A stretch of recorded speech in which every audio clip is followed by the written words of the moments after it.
Hi, everyone. Welcome to Office Hours. If you're on YouTube and you want to join the conversation, don't ask questions at YouTube. We don't read them. But you can come to Zoom and you can actually ask questions here and be part of the conversation.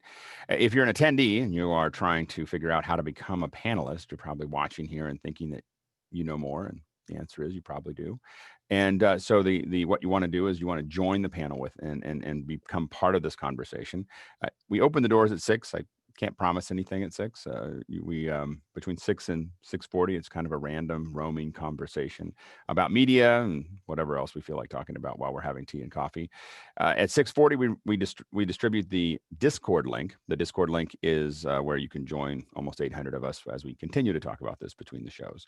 At 6:42, we do the mic checks. Once we do the mic checks, the panel is closed for the day. So if you want to be part of this conversation, you need to be here before then. So we recommend 6:40, that you're here by 6:40 so that you can be part of the mic checks. We could start mic checks anytime between 6:40 and 6:42. The thing to think about during that time is to ask lots of questions, and we have lots of questions today. So the attendees have already done a lot of their groundwork, which is good. Your job as an attendee is to ask questions. And my recommendation is that between these shows, if you want to get the most out of the show, so this is really a rare resource to have a bunch of folks that really do this, answering your questions in real time and being able to discuss those. So take advantage of that resource when you're working through the day and you can't quite figure something out, or you just have a random question that you'd like someone to like us to discuss. Write it down somewhere, and then in the morning bring it in and put it up there, and we'll discuss it. Hopefully, we'll have a good discussion. Not always, but most of the time, it's pretty good. So anyway, so we recommend that you ask as many questions as you can at the beginning, because it kind of tells us the pace. If you ever wonder why we're talking a long time, it means we're looking at the questions. And there's only like 3 left. So if there's a lot of questions left, we tend to move relatively briskly. So ask your questions there, and I think that I'm going to only be able to be here through the announcement and to get YouTube off the ground. Chris is going to take over here and run it. I might stay for a question because I feel like I don't want to leave immediately. And then Bill was going to take over. Bill, can you manage questions today for Chris? Okay, great. Bill will manage the questions until later in the hour, and then he'll take over and close out the second hour. Bill, why don't we go ahead and get into the first question? Sure. Doug Ferguson from Fort Wayne Don't says, leave yet, Alex. Hold one second. Bill, Sure. before we do that, sorry. Alex, have you had a chance? I know you've been super busy. I get it. Have you had a chance to watch Laura Seal's edit that she posted on Discord a couple days ago? I haven't seen it. I've barely slept in the last week. I know. You need to take the 5.5 minutes, whatever it is. Just connecting the cloud server. Something's going on my computer. Yeah, That's something's awesome. going on my end as well. We're all seeing it. Yeah. Okay. Anyway, take the time to watch it. It's worth watching. It is a beautiful package of what I think many of us feel COVID has been. Interesting. It's really, it's amazing. Where's the link, Chris? Well, thanks. I will post it again in the chat. I'll also say that Laura and I just chatted for quite a bit yesterday afternoon, and she mentioned something about wanting to learn some Final Cut, and I said, "Hey, I'll tell you what." She said, "I haven't really done any Final Cut. I haven't cracked open the Ripple training stuff." And I said, "If you'd like, you and I, let's just do it like a one-on-one." And then I thought about it. I go, actually, let's invite anybody from the Discord who wants to be a part of it. So at some point, maybe next week, she and I are going to let's make that either a second hour or a Saturday session or something like that, where you just work with her and people can watch. What do you think of that? Yeah. That's what we were actually thinking more. Yeah, we could do that. We could do it. Yeah, there's the thing. It's totally worth watching. That's awesome. It was very moving. And watch it until it goes to black. You have to see it to the end. Don't try and play it now. Okay. I wouldn't play it now. Okay. Thanks, Alex. Have a good day at work. Thank you. All right. We'll answer the first question here, and then we'll. Okay. Yes, this would be a good one for you to answer. Go ahead, Bill. Sure. Doug Ferguson, Fort Wayne. How is Blackmagic's Design's support if a switcher breaks today with a show tomorrow? Do they have advanced replacement? I've never asked them for that, so I've had a lot of their gear. And I think the reason I've never asked it is because the gear is so relatively inexpensive compared to everything else that I have, or everything else that I buy. I have two. So I tend to buy things in pairs. So I, even with the constellations, we bought two. And so we generally aren't in as much of a rush. They've been great at RMAs. We've never had a lot of pushback on the RMAs, where things need to get done, but we've never asked them to do an advanced one. I don't know if they wouldn't or would, to do that. Go ahead, George. I would give them a call, but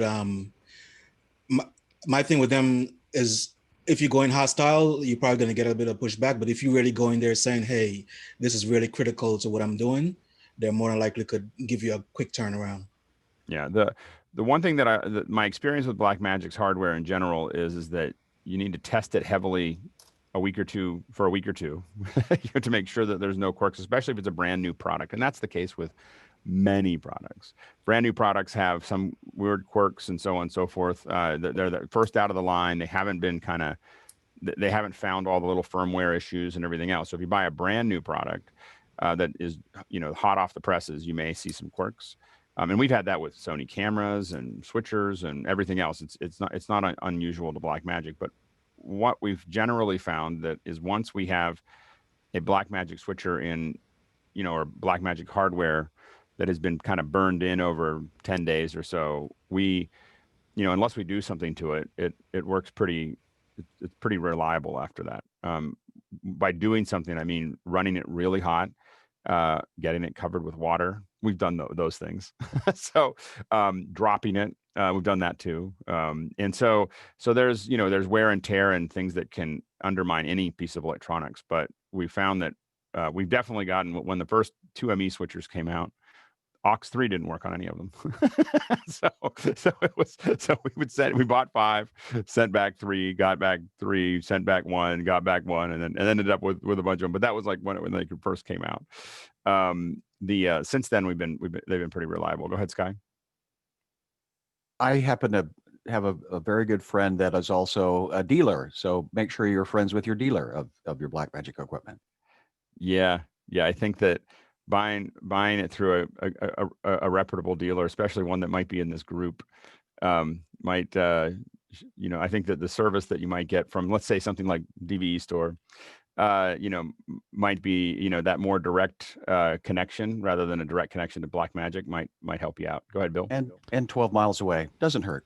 Yeah, I was just going to bring up the fact that back in the old users group days, I mean, we used to have in big cities a dealer who could help you out that morning. That system is kind of a little bit fallen apart. So most of us are buying from people like Guy, who we trust and know. But if you have a group, if you can just reach out and find local people who have the same gear that you do, that's going to be your first connection, because nobody out of state can get your problem solved in an hour, but your friend in your local area who you've connected with online who has the same gear types that you do might be able to come over and solve your problem. So make those human connections. Good, Stuart. I'd just like to point out to Guy that I'm 35 minutes drive from the head office of Blackmagic Design. So if you ever need stuff that's not happening quick enough, I can always go to the front door and knock. But you got to figure out which front door. That's all. They have a lot of. They have a lot of. I front know doors. already. Oh, okay, That's okay. Blackmagic Australia, right? Yeah, Melbourne. Yeah, the head office. I've Oh. done that with an Adamus Shogun gun mine repaired at the front foyer of that place as well. So. Doug, go ahead, Doug. Do they have service centers in the US or where, if you do have problems, where do you ship it? Or You'll ship it back to, if you're in the US, you'll ship it to their Fremont office. That's where it'll go. It's Fremont, California. Yeah, I don't think I've ever, with Blackmagic, when I had a problem, I don't think I ever had anything repaired. I think that in general, I sent it to them and they sent me a new one.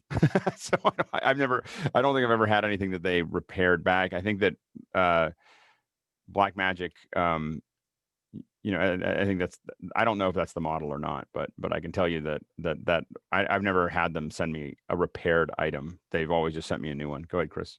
Another thing that I'll mention, I think you mentioned this months ago, Alex, is that especially with their manufacturing techniques, I'm sure there's a word for it, that Surface mount. surface mount. You try to avoid plugging and unplugging on the chassis as much as possible.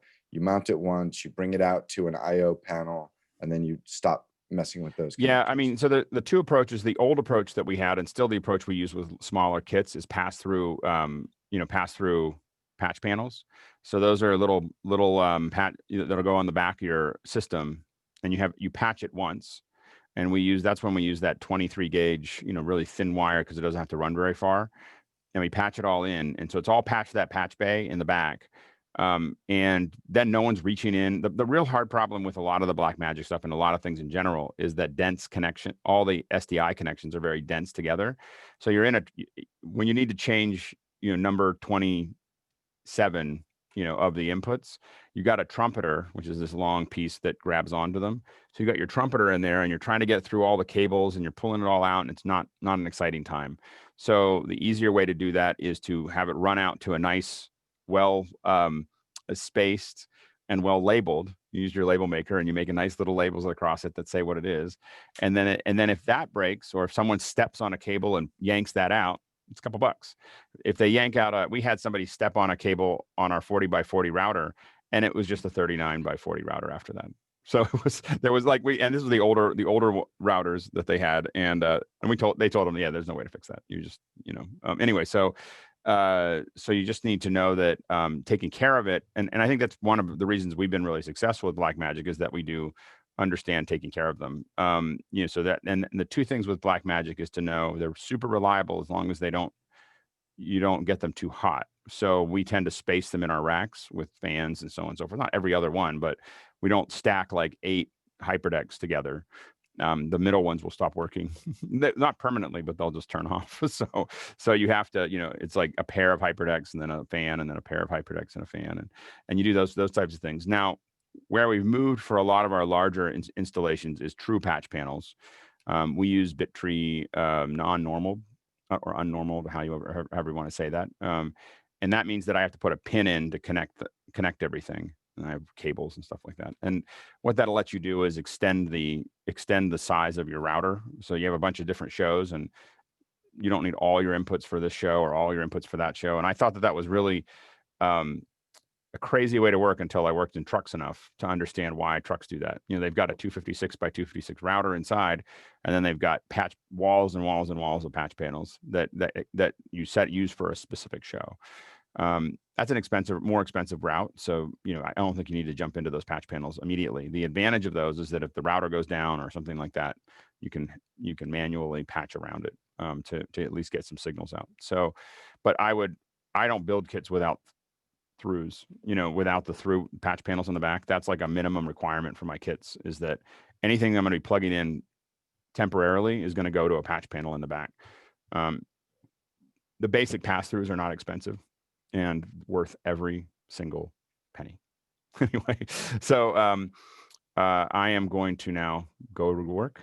got to go do a shoot. So I just want to say it was great seeing all of you. I wanted to be here for the whole thing, and I had some other issues in the morning. But it's always great to see you every morning. I just wanted to say hi. And I think either tomorrow or Friday, my schedule becomes normal. It's busy, but at least I have more control over it. So things should slowly should be kind of sifting back to normal over the next couple of days. And I just want to also thank Chris and Phil and Bill and everyone for filling in and making sure that we keep the lights on while I'm running around. Everyone's been doing a great job. So, and Mickey for doing, our always Mickey. Yeah. Always. And everyone, all the panel and attendees. I know that, it's chaotic, and it's exciting for me that everyone keeps coming and keeps the conversation moving things. It's why I didn't do it before. I didn't do office hours. I had the idea for it for years, but I was like, production hits and then I'll stop doing it. And so we've gotten to a point where we have a community that is able to sustain itself. So anyway, I just appreciate all of you. Now go ahead, Jeffrey. Really quick. This is episode 190. Episode 200 is going to happen a week from Saturday on October 10th. There will be something. We'll do something. Let's figure out what we do for the big 200. Is it 200? The big 200? Yeah, absolutely. All right. Let's think. That'd be a great birthday present for me. Nice. It's excellent. It's your Oh, we birthday could on sing that day? happy birthday Yeah. again. Yeah, Victor, Cake. you're the next victim. Wish I knew All a right. saxophone player we could bring in. Yeah, exactly. All right. Thanks, everybody. We'll Yeah. see you tomorrow. All right, bye-bye. Bye, Alex. Chris? Go for it, Bill. Okay, next question. Chris asked from Atlanta, anyone used a Shadow Cloud VM from shadow.tech to run vMix? Did it work well, or should we look at something like AWS? Shadow Cloud VM. Anybody? Jeffrey. Chances are that Shadow Cloud is actually being run through AWS. But this is the website right here, Mickey, if you want to pin it as we go. Beju? We're seeing Yeah, it. I haven't used Shadow Cloud itself, but I have used a similar service called Paperspace. It's a lot more easier to set up than setting up AWS installs and all the more complex stuff. They have a ready-to-use Parsec gaming VM, which you can just set up, and it really runs vMix really nicely. If you need more advanced features like multiple VMs connected, etc., they have those as well. And the pricing is pretty competitive as well. You pay a fixed monthly price and then per hour of operation. And it's pretty competitive with AWS. Cool. So as we're moving forward today, I thought about this yesterday, and I want to try an experiment. Bill, we can go to the next question. But when I say, yeah, I'll try and like pre-queue like 3 people at a time, like John, then Jeffrey, then Victor. And then when you guys wrap up, just jump onto it. And let's see if that flows a little smoother. So we're kind of self-producing here, okay? Next question. Next question is from this guy named Chris Fenwick, who says, I wanted a to get friend this in here. bought a Brio, won't focus well. Ideas? So here's the idea. Here's the point. And I talked to John about this. There's a focus control both in the Brio software and in the other apps that goes from like, all the way this way, all the way that way. And all the way to the right, it's way out of focus. And all the way to the left, it never gets really sharp. And they're at a distance of about 3.5, 4 feet. Bad camera. Bad camera? Yeah, my focus is perfect all the way to the left. Huh. That's disappointing. Anybody else have experience with the Brio? Stuart?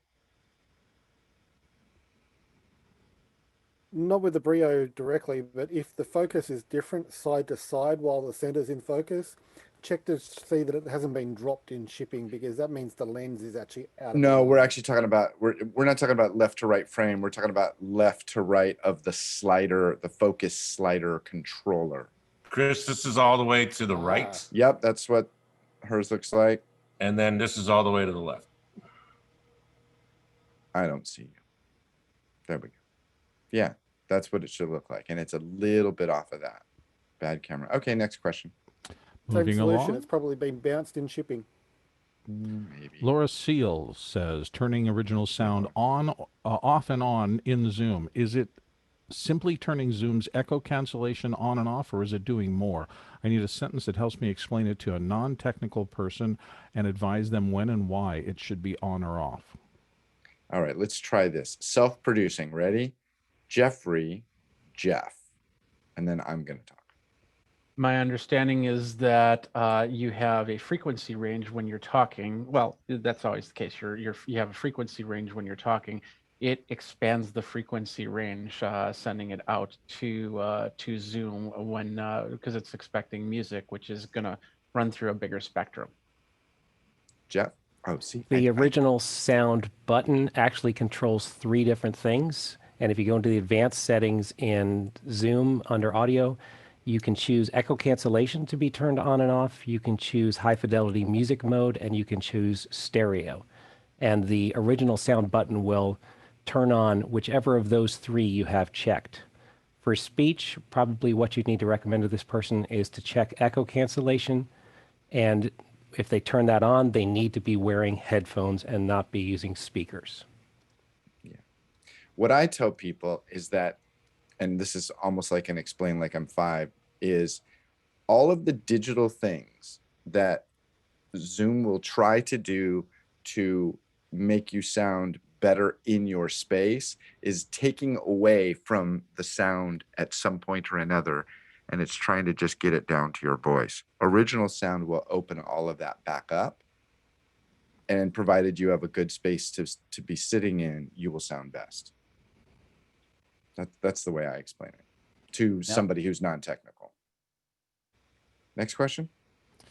So, A. Mitchell says, during the events of last night, the debate, did anyone see the Zoom notification pop up during the pre-event interview with Hillary Clinton on MSNBC? It said that the meeting was about to run out of time and recommended upgrading to a paid Zoom account. Thoughts, comments, surprise? I have plenty of comments, but not for this Zoom meeting. Anyone? Sky? I've worked with the that whole process, and I would have thought that would have been managed better. But I think, again, it's just we're still learning a new language, and not everybody knows how to speak, tech and geek. So it's unfortunate. George, then Jeff. I think obviously, like many of us, if you use vMix, many of us are trying to max out that 90 days that we get. And there's a lot of Zoom accounts to set up, and they just figure they could use a free account to get this done. And you're going to go over time. So somebody wasn't managing the clock. One word, unprofessional. Stuart, and then Roscoe. Okay, obviously I'm looking in from another country, but wouldn't it be logical for that sort of event to have a burner account for somebody who is a public figure, so they use that account and then just get rid of it, rather than have security issues later, such as email servers, maybe? Roscoe, then Mickey. Mine's more philosophical. There's 4 people in the world: consciously competent, unconsciously competent, consciously incompetent, and the ones last night, they don't know they didn't know. Unconsciously incompetent. And Mickey. Roscoe, you now have created my T-shirt. That's my T-shirt for today. Thank you. Yeah, just to reply to what Stuart is saying, a burner account, like, come on, you can afford, how much is it? $14 for a burner account. Like if you're broadcasting something that's this high profile. Yeah, but I go with Roscoe. Unconsciously incompetent. They didn't know what they didn't know. Oh, is this going to be a problem? Because they tested it in 15-minute calls many times, but they didn't go over that 40-minute limit. Victor. I tweeted her and told her she could use my account anytime she wants.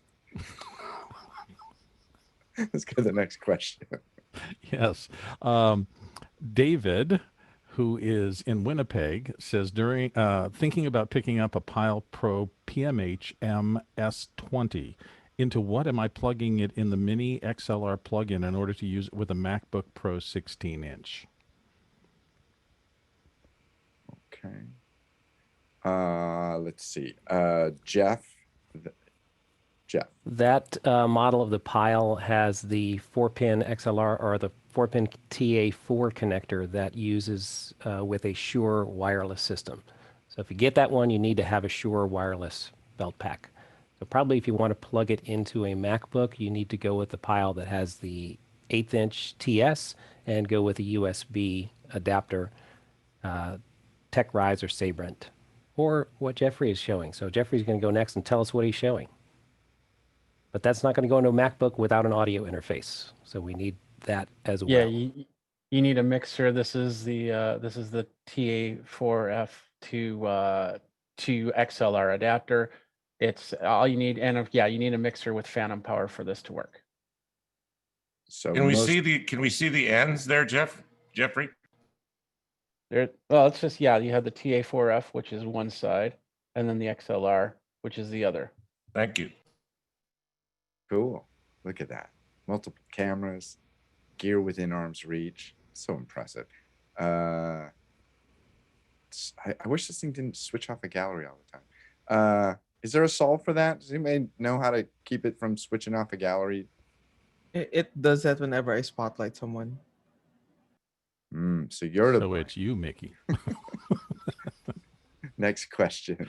Okay, that one's answered. And the next question is, Tyler Roberts, which portal devices support the Zoom Room? Would it work for meeting room? Good question. Guy is our Zoom expert. Wow, I never thought I'd be titled with that one. Sorry. So here's the, You here's the know, lineup. everybody's been saying how 2020 is a bad year. This is the Yeah. year you get labeled a Zoom expert. Here we go.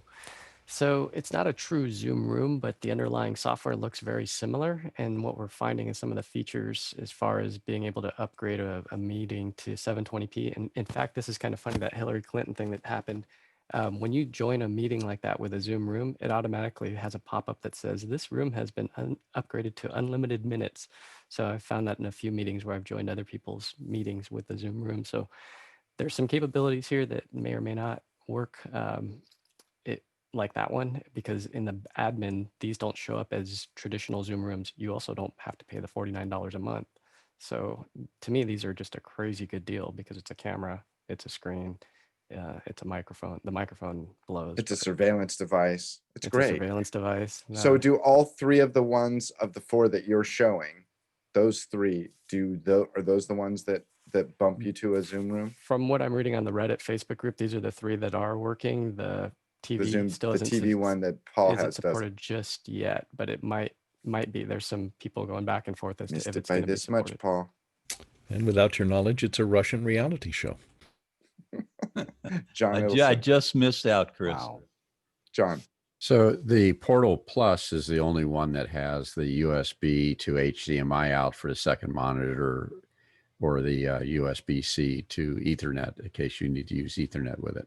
Can you show which one is the Portal Plus, Guy? Is that the one, the vertical one? Yeah, that one, the kind of large one. cool looking one. Yep. And that rotates, correct?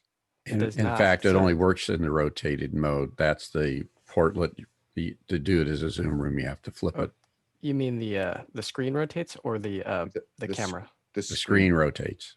The screen rotates, yeah. So a lot of people think that because it follows you that the screen physically moves. It does not physically move. It's just an oversized I mean sensor. pivots from vertical to horizontal. Yeah, it does. So you can see in these pictures. Okay. Yeah, it swivels from. So there's the landscape mode, and there's the. So that's the Guy Cochran kitchen cam that we've been for seeing. now. I tried to disconnect my Facebook account from it, and it takes away Zoom. So there's something there.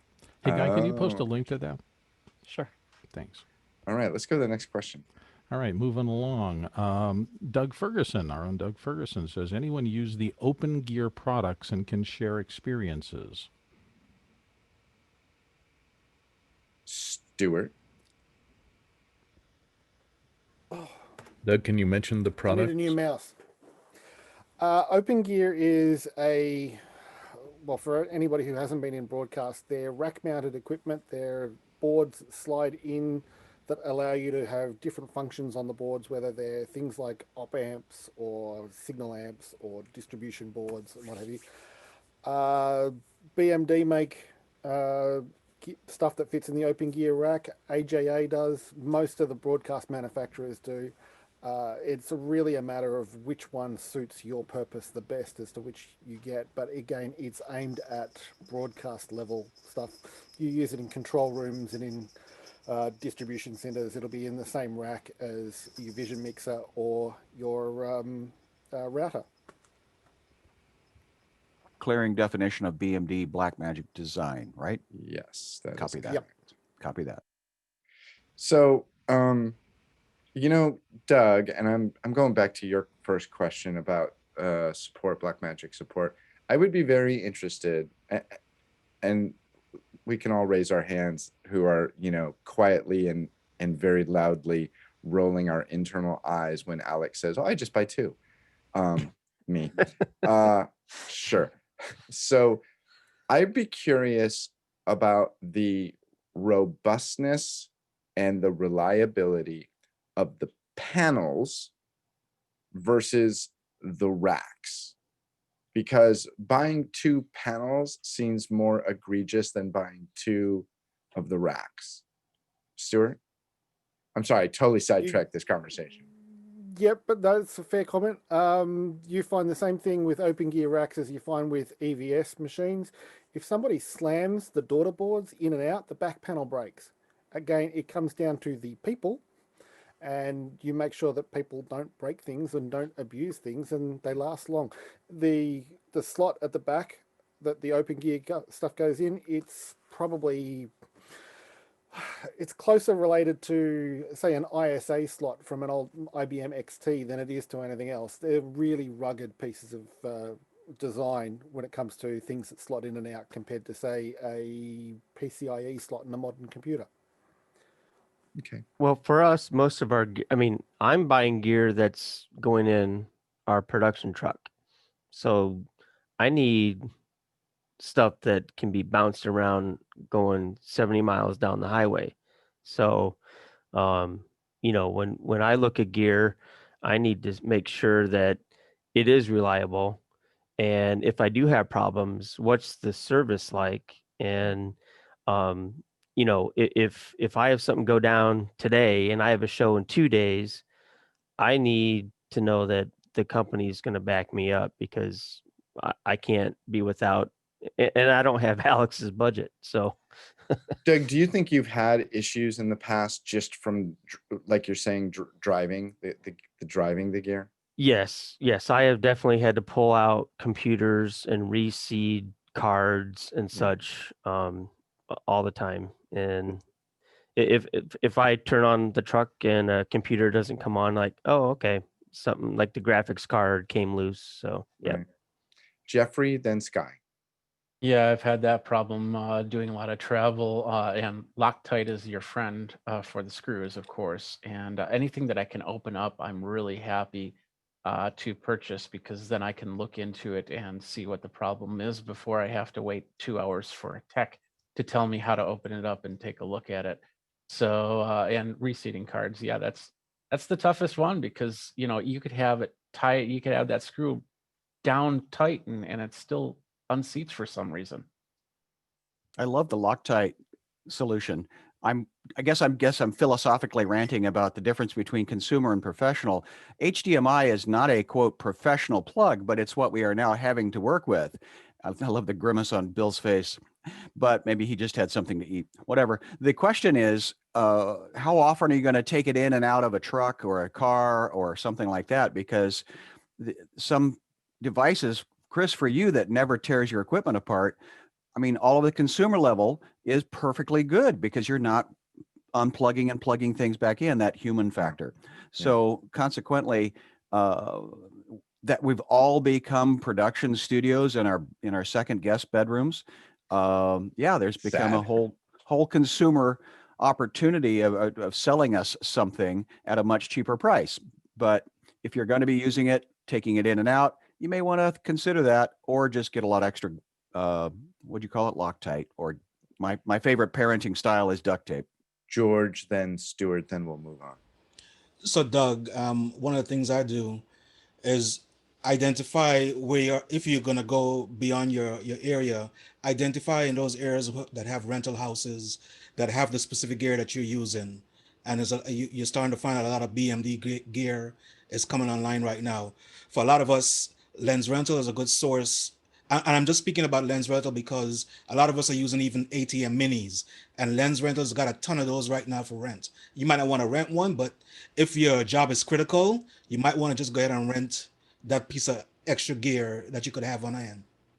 Rent two. Self-producing. Go, used Stuart. to be the moniker, and Rent 2 used to be the way to deal with red cameras. But I digress. One thing for Doug, it's not just the vibration, it's the thermal cycles, and you'll end up with, same as in a computer, the PCI boards will walk themselves out of the slots over time as things heat and cool and heat and cool. One of the solutions for that inside a broadcast center is just leave the computers switched on. Don't ever power them down. When I was working in global, there were Pentium 4s and 486s that had never been shut off, and they were running things like air conditioning and batten systems, and because they were run constantly and they stayed at a constant temperature, they stayed reliable. Right. And in I don't think Indiana, that's really an option in his trailer. Well, Yeah. I do have 2 AC units and heaters, but in Indiana, I can have 4 seasons in one day. So it's That's like Melbourne, mate. That's like Melbourne. And ask Crowded House about that song, because that's. Let's move on. Next question. Okay, moving along to John Preto's question from Los Angeles. I thought the API key for captioning was specifically for webcaptioner.com. I thought this was for automatic captions. Is that not correct? Yeah, I think, John, you're specifically talking about closed captioning inside of Zoom. I don't know where you got Los Angeles from, Bill. I live in Las Vegas. Oh, I'm sorry. What they just added John Edelson. I like the reverse John Edelson because it remind me of Cousin It. Isn't that what they've done now? Is include web captioning as another source into using their API into the captioning system? Yeah, I believe that's the case, but I have to say this is something I haven't done a lot, so I'd have to go to my tech support person and give you all the details. Because we've got an upcoming gig that they've demanded to have captioning for the entire show, so I need to have a solution. Well, I will look into it and get it back on the. One thing we know for sure, they've been Discord. updating a lot. So if you don't like it today, it might be better tomorrow. Let's go to the next question. Next question comes to us from Toffee Bergstrom in Finland, and he asks, or she, I don't know, audio and video solutions, USB for large rooms with desks and chairs that can be moved around. Logitech Rally looks promising. Note, the name is pronounced like the middle part of Christopher. Oh, so Topher. Okay, so Logitech Rally allows for chaining of microphone pucks so it can cover a larger space. That sounds cool. Does anybody use that? That's a giant. No, let's. What's it look like, Guy? Can we see Guy's camera? So, oh, I see. So they have those little pucks. With that seems like it would be cool. Looks kind of like a distributed PZM system. Now, I will tell you, I did a live event a couple months ago, and one of the execs, I think I've mentioned this before on the show, wanted to sit in their conference room because he said, oh, it's easy, it works great. Problem is, he had never seen or heard himself broadcasting out of that room. So it didn't look great. It sounded awful. But his assistant was sitting off camera, and his assistant had a cup of coffee, and they kept putting it down and sliding it around on the table. And we heard it the whole time the guy was talking, and we had no way of stopping it. And it was unfortunate. It was bad. Let's see, Jeffrey, then Mickey, then Sky. The biggest thing is Zoom actually has a full conference system. That's what they were built for. So you can actually get cameras and microphones and whole rooms set up for Zoom conference calls. Yeah. In terms of specifically for the sound side of things, I would suggest just going with a conference system from Shure. They've been doing it for decades. They work. Their Microflex system is wireless. That might be a better option for you, since you mentioned that desk and chairs will be moved around. But go with a company that knows what they're doing, and not like Logitech that doesn't really have background in doing this. I guess I would love to hear a phrase that somebody uses in sales that to an executive, and it's something along the lines of, just because you spent the money, and then the rest of the sentence needs to be workshopped out, but it doesn't mean you've got horses for courses, tools for the job. I don't know. I disagree with Mickey. I think the Logitech BCC 950 is a much better deal. This thing is $2,100. Those you can pick up on eBay for like $100 or $200. And let me see if I can show you one. Whoa! If I can find it here. Hold on. Let me see if I can find it. My neck is killing me. Hold on. Whoops. Sorry. I'm trying to find it. Wow, I know I'm holding. What are you doing, Paul? Just stop. All right, here it is. Here, it's right here. See this? I disagree with Paul, Chris. This is the Logitech VCC 950. Is that yeah, a I was microphone, talking or is that specifically one of about your 100 audio. microphones, or one of your 75 cameras? This is the Eyeball on base. a stick. This is the base. This is the speaker here, and it's got a remote that goes with it. That's the remote. Sorry for my lack of agility this morning, but it's not a bad deal. I bought this base for $30 on eBay. Awesome. All right, let's move on to the next question. I'll do that, but I do have a small comment, which is I've been saying for your T-shirt, Guy, for Sky Forever. Oh, I want to It's hear what never Guy the says. piano; it's always the piano player. And That's one what last, makes the music. one last comment from Guy, and then we'll move on. Yeah, I was looking at those, Paul. So thanks for showing me that that little Logitech one.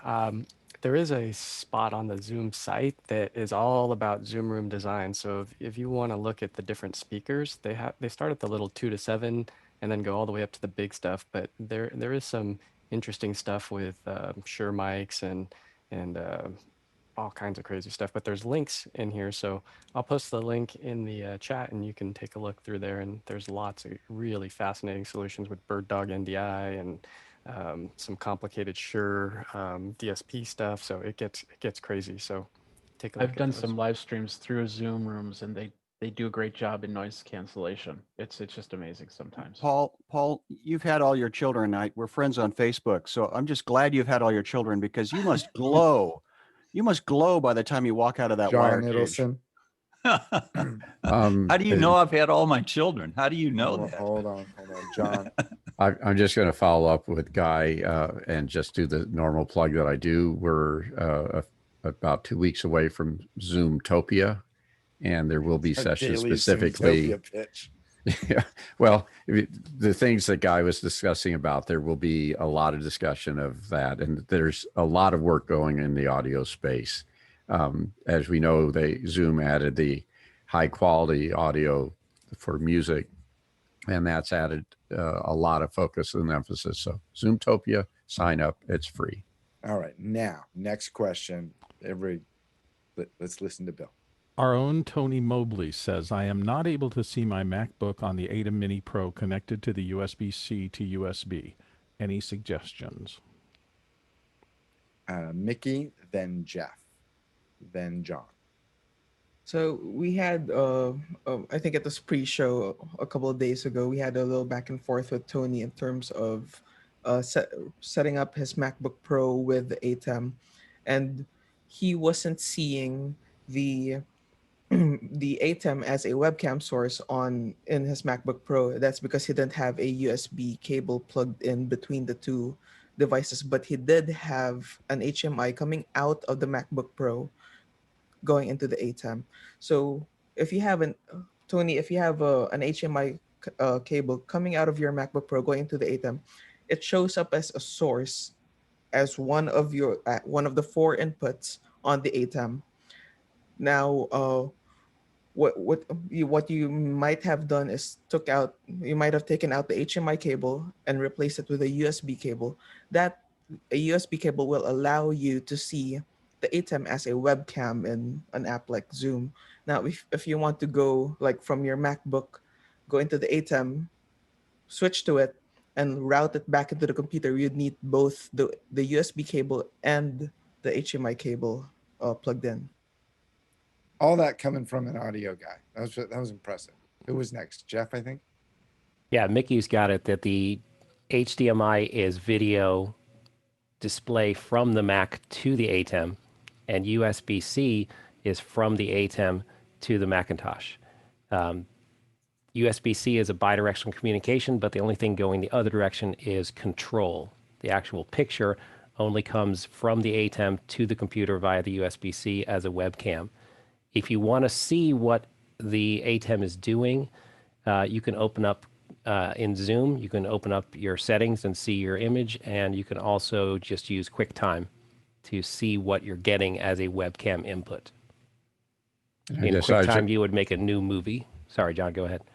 I was just going to add that when you're using the atem as a camera, you're taking the USB-C out from the Mini into a USB 3 or better port on your Mac. So we probably need to know at the age of your Mac and the version. And not all USB-C to USB-C cables are equal. It's not the power cable. It's one that has to be fire, the full bandwidth. Okay, we'll try self-producing again. Sky, Jeffrey, Mickey. I concur with John Edelstein in the sense of USB-C and was it Thunderbolt 3? They look the same, but they're not. And also that I'm needing to know the vintage of your laptop as well. Depends on what you have for plugged into your USB ports, USB-C ports. If it's a MacBook, I'm guessing that it's going to be at least USB-C. Atem Mini only does USB-C. Technically, it'll go into the Thunderbolt 3 port, but if you have other things plugged in, then it can take from the power. And if you use a dock, take the dock out of thing. One last thing, you can actually turn the power off on USB-C plugs. So make sure that there's proper power running in by just simply plugging in another device that needs power and see if that turns on as well. If memory serves me, you said you had a 2012 MacBook Pro.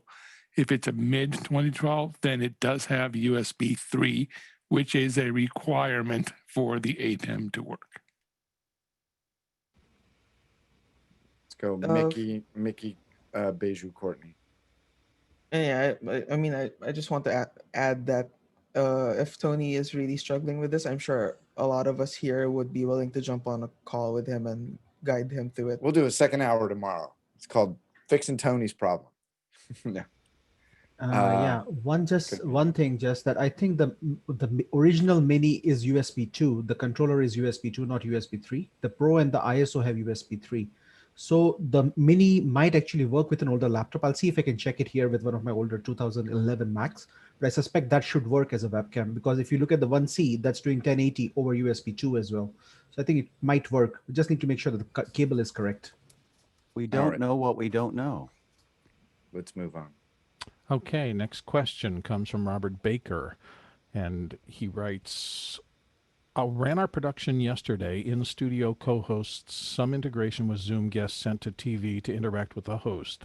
Ran Zoom laptop using MixPre 2 as an input from aux1 on the analog mixer and output to 1 through 4 channels. aux1 only sent co-host to computer. Still got a loop and trying to figure out why. That needs a diagram, I think. Mickey, do you figure it out? Yeah, go Mickey. Yeah, it depends where the loop is exactly coming from. If it's coming from the remote guest or the in-studio hosts. But my biggest question right now is how are the in-studio hosts monitoring the remote guests? If they're not on IFB, I guess it's coming out on speakers. If it's on speakers, what is the the chain for that monitoring system? Or are there any delays in that chain? No comments coming through the chat. Jeff Francis. Yeah, really hard to diagnose this without knowing more about what the entire signal flow is. But as you get these kind of feedback loops, mute everything and then unmute one thing at a time, and that will help you discover what is causing the problem. So try muting that aux and try muting your labs and see where you're getting the loop. And yeah, this is why you do lots and lots of testing before production day. Okay. Beju, is your hand up or are you just resting? You're good. Okay. Next question. Moving on to Charles Hedge. Can anyone identify the microphones used by the sports broadcasters in the Apple TV Plus show Ted Lasso? Pick in Discord or the Office Hours chat. Jeff Francis. Yeah, I looked at his pick, and that is a Coles 4104. Coles microphone. They sometimes called a commentator mic or a lip microphone. Yeah. So what happens there is you're actually using proximity effect to your benefit. So all directional microphones suffer from proximity effect, which is an increase in bass frequencies when you get really close to them. What they did in this microphone is it's designed to only work when you're extremely close to it.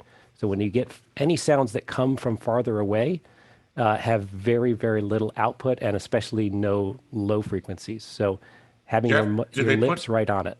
Did they put a gate on there too? On the mic itself, I No. don't Yeah. believe it. The mic has a gate. No. It's a very old. The mic's been around for years. Yeah, Kev, this is by also. chance, have you ever used it? Yeah, I have. Yeah, I would. It's very famous with the BBC, I think. Yeah, we used it for the football commentary for the local teams here extensively. And they, as you say, they've used them for years. It's the same idea as what's used in like helicopter and fighter jet communications to get extremely noisy environments to get microphones to work. To use a proximity effect, but not the coal, because that would be awkward flying a jet holding that thing against your lip. Yes, not that particular microphone, but that design. Okay, I would hope at least the U.S. military has gotten past that. Hold on, I'm flying this thing one-handed. Bill, then Mickey. That Coles mic is a really unique kind of a black swan of the microphone world, and a lot of people love it. It's a combination. It is the proximity effect. There's also just the inverse square principle. I mean, if your lips are literally half an inch from the diaphragm, you're going to suppress any outside noise. Plus, there's a little cage around it, and they're really fun, and they're a one-trick pony, but they do that trick great. Yeah, my comment is taken care of by Chris and Kev. It is like a BBC staple. All right, let's move on. Okay, that one's answered. We're moving on. on. I'm sorry. Wait, Courtney has sage wisdom from the past.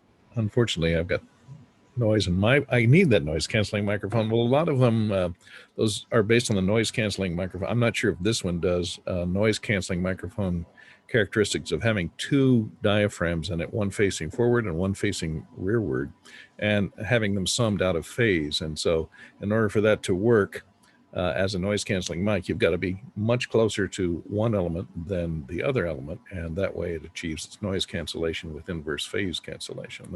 That may be how that microphone works if it has a rear that element might make some sense, because in order for it to work, you really do have to push it up against your lip. And I've always just assumed it was just a proximity. Do you know anything about it, Kev? Is there any sort of noise canceling in it?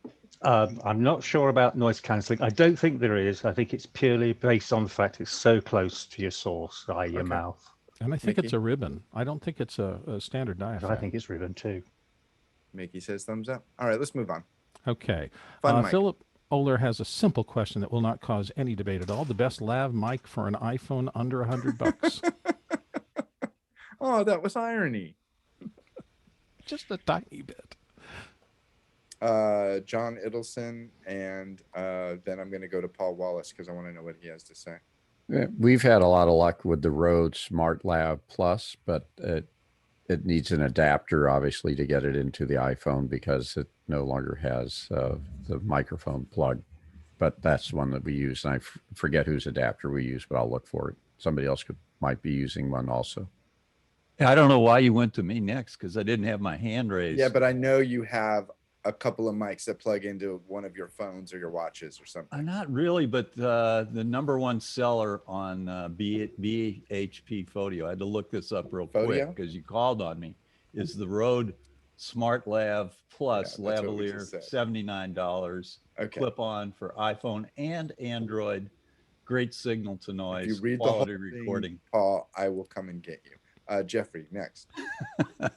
If you want to go old school, this is one of the first lav mics that I even owned. There's the Audio-Technica ATR 3350. It's about $65. You get the adapter. Of course, you'll need an adapter to the adapter to the adapter if you go with this route. But the other way to go is IK Multimedia. They have a whole slew of different types of microphones, including this one right here that I'm going to show in my hand called the MicCast. And with the MicCast, what you can do is you can set it right on top of the phone, and you can set it so it either comes from one direction or both directions. And it's $35 on BH Photo. Guy probably has these too, so maybe Guy has. Okay, let's try to do this ourselves. Stuart, Mickey, Bill, and then we'll move on. +1 for the road, but one word of warning is make sure that the talent is using their own phone to record on, simply because people tend to leave the phone in their pocket and then they go sit down and they'll either break the cable or break the phone. So make sure they use their own phone. Yeah, similar to the Rode Lav, check out the Deity VLav. It's I think around 50 US. And it has a TRRS connector. So if you have an iPhone that doesn't have a mini jack input, you'll need that adapter.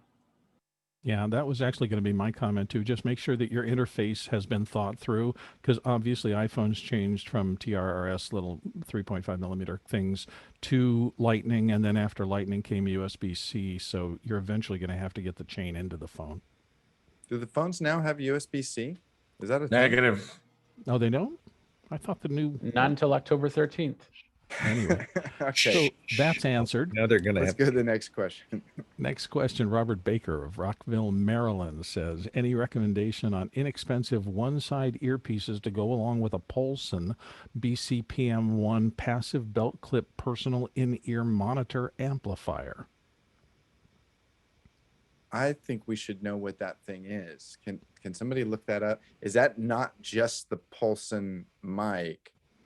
Oh boy, what is this? What is that? What is that thing, Mickey? Ooh, So yeah, it's oh, basically it has an XLR or a combo jack XLR and quarter-inch input, and whatever line level signal you feed to it, it will spit out as a regular 3.5 millimeter connector headphone jack. So does it have phantom power? Because if it has XLR combo, I would imagine it must have phantom power inside. So this is more No, like it's what's the passive on clear it. com something something. Yeah, 50? it's passive. Ah. So yeah, you can just use I think Alex recommends the Auto, and what's the other company? There's also the Bumblebee Industries Sidekick. Any of the typical IFB earpieces that we use will work with that. Is that in the chat or in Makana? I mean, in Makana or Discord? What's the brand of in earpieces that Alex likes using? Auto. There's another one, a audio higher implements. audio implements. Audio implements. Those are costly, right? Yeah. Oh, that's not this thing. It's a true IFB. Yeah. John Endelson uses the same one I do, the in-ear. N-ear. All right, let's go to the next question. I think an important thing to keep in mind about that is the beauty. Okay, the beauty and curse of an 1/8 inch or a 3.5 millimeter jack is you can go to any gas station and buy a pair of headphones and it may work okay. You know, everything, there's a million different things you can plug in, and depending on your budget, spend what you're comfortable with. You're going to be able to hear. It may not sound great. That's how I would put it. $15 skull candy at Best Buy. Next question. Okay, Robert Baker's taken care of, and we're moving on to James from Dublin. It was interesting to see the portal push to the resolution of 720p. Looking at the Zoom video stats, my FPS upload was only 11 to 16 frames per second. What resolution in frames per second do the panel see for their upstream from Zoom? I'm going to take a stab at this for a second. One of the most important things as you're trying to, I'm going to just say hack, it's not really a hack, but as you're trying to hack Zoom, is that your upload speed will be determined what your viewer is trying to watch. So, for example, John and I have been on one-on-one, point-to-point chats where we both had our receive window very large, and we actually got 1080p out of it. I was on a pro account, a business account, with the Zoom room attached and all that. But we were able to get 1080 only because we both were requesting a lot of pixels. And so Zoom, in an attempt to, manage their data packet usage congestion, if the other guy isn't asking for a lot of pixels, they're not going to bother sending it. So that's why you'll see, you'll see it hop when somebody changes their window size. Mickey? Yeah, I was gonna say something similar, that if no one's requesting for 720 or 1080 from you, then you won't be sending it out. So if everyone else is just looking at gallery, which is just a tiny little thumbnail, then Yeah. it'll only send out that resolution, and it'll be at a much less frame rate. Yeah, because it's trying to manage the data. Mickey, you're on a roll tonight. Yeah, my thumbnail is I'm just gonna let you 256 by answer 144. So it goes right. from 256 to 144. It bumps up to 1280 by 720 as soon as I speak. Right. So the rest of the time it's idling at very low. So if we all switched to gallery only, and all of the people that had dual displays, like I have the both up.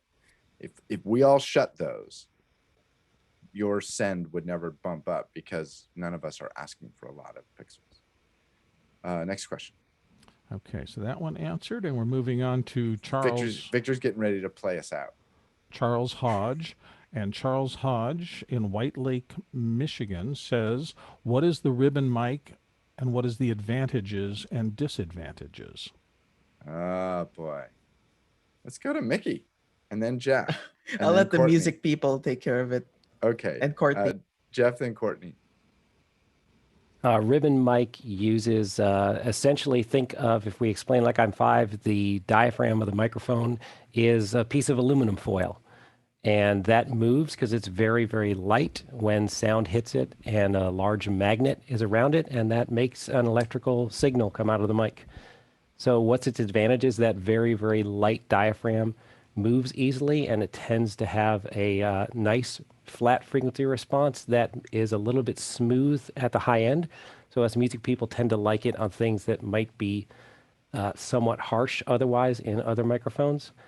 Disadvantages, it can be somewhat susceptible to gusts of wind, so you need to be careful that you don't swing it through the air or put it in front of the port of a kick drum. They tend to have very, very low output, so they need a lot of amplification. So they put heavy demands on the thing that follows it. That's the mic preamp. So there are a few active ribbons that put an amplifier right inside of it, and there are things like the FET head and the cloud lifter that can boost that gain if you don't have a good mic preamp to take care of that. But why do we like them? We like them for their sound. Mr. Preda. I'm sure, Courtney, don't you have that effect? What was the commercials in the movies during the war? Every time we went to the movies, we had to watch the little trailer, what was going on in the war. Don't you have that effect on your board there, Courtney?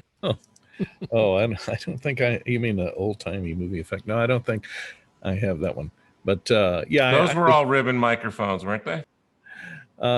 Some were, not all. Some of the RCAs were. The main disadvantage of them is they're fairly fragile, and you don't want to take them into a situation where there's high concussive noises because it can tear the ribbon and ruin your day. And keep them out of the wind as well. That's why almost nobody uses them out in the field anymore. They're mainly only used in broadcasting and voiceover booths. It's a delicate mic that has the ability to record delicate, sensitive sounds. Who was it that was on a second hour once, and they were explaining the expendable microphones that they knew they were going to get blown up? Oh, that was the space launch. Yeah, sacrificial microphones. Yeah, there's a phrase I'd never heard before. Yeah. What is that mic, Jeff? That is a Royer R122 active ribbon. And what would you record with that? What do you like putting that on? I like using a pair of them in a stereo miking called a Bloom line. So the two, it's an XY combination of the two bidirectional. Most ribbons, just because of the way we physically have to build them, you can see there's large magnets here. So they end up being a bidirectional polar pattern. They don't have to be, but that's really common. What would I like this on? Brass. It'll smooth out brass. Brass isn't too percussive, obviously not close to brass. As long as you don't put it directly in front of a trumpet. So if they shoot past it rather than directly into it, and you might turn the ribbon slightly. What about strings like violins and stuff? Yeah, sounds good on that too. That's a fairly flat, smooth sounding mic. And they're more durable the newer ones, this, it's a fairly modern design, is a much more durable than ribbons used to be. So it's the gust of wind, not the sound pressure. So it can handle loud sounds. You just don't want gusts of wind. The other thing that they sound great on is distorted guitar amps. And they cost about $1 Alex each, right? Oh, they're listen, if you go back and try to find like an this old is more than classic an Alex. RCA 77DX, which I think I can throw up a picture of. If you get one that's in really good shape and sounds really good, it'll cost you a fortune. All right, next question. Okay, moving on to Kyle Hammond. Final Cut 10 question. Is there a way to search for a specific frame? I'm getting a report there is an error with a specific frame upon export. Yes, and somebody will tell you. Let's see, Mr. Golner. You can't say yes. Well, you can. Essentially, what you have to do is go to preferences and say, I want to view everything as frames instead of time code. So you go to preferences and go to the first section called general and choose to view frames. And then you can jump straight to that frame in your the project that you've just exported. And that's the frame that has a problem. You might not see anything there, but that's where the problem, how you see a specific frame number. Yeah. So the error is saying that it's a frame, not a time code number. Yes, these errors usually say frame numbers for some reason, but yeah, so you can just jump. You can jump straight to it by clicking in the time code and typing the number in as well. Press return. I did not know that. Okay, next question. Okay, moving on. Sky from the panel says, how is Alex 4D doing and what graphics have you been doing recently? Just a nice softball there. Just toss it out. You've been very quiet. You've been very patient. You've been very sleepy. I don't know the answer to that. No, I do know the answer to that question. I've been doing some more stuff for BBC News online, some new templates for their videos. So if you go to any of the BBC websites, all the videos there are made using my plugins that are used by all the different language services around the world. I think there's 21 or something like that. And there's some new, I've done some new plugins for them recently, and working on something maybe for the BBC Arabic service coming up. And is the beer still room temperature at the pub? As far as I know, yes, but I don't drink alcohol. It's not. I'm not being good. I just don't like it. So I'm not judging.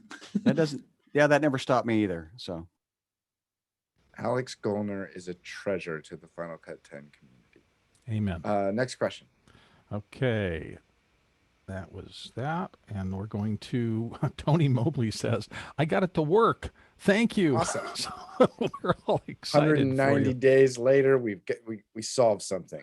Now, Next if question. Emily shows up, we have to hand it to Emily next. That's really nice. Okay, moving on to Peter Collins out of Vail, Arizona. Roscoe, how is the physical fit and comfort of the inexpensive Polsen mic compared to the competing Pyle mic? Any contrast with Pyle's audio? I guess I have to answer, huh? Been called out. Yeah, no, I typed a little bit online. It is small. I did find it smaller than the Pyles, so I had to unbend the ears, I should say, because they're already in a pre-configured loop. I don't have an extra one. So I bend mine like this.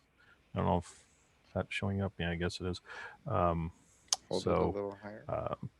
Anyways, I do that to hook around my ears. I had to do it. So I have to unbend this part and bend that a little steeper, but it works just fine. Do you have to do it like an optometrist? Do you have to have hot sand and move it back and forth through the hot sand to... Maybe that would be better, because I broke one of those Pyles real quickly. Next question. Okay, moving on to Nate Parcell of Orlando, Florida. Any recommendations for the low-profile headset mic earpiece combo? Can a TRRS or USB, can be TRRS or USB, sending out to remote presenters and needs to be low profile and easy to use? That's one thing, we've touched on a lot of low profile mics. We've touched on a lot of heads, earpieces, but we don't talk too much about a single device. Any ideas, Guy?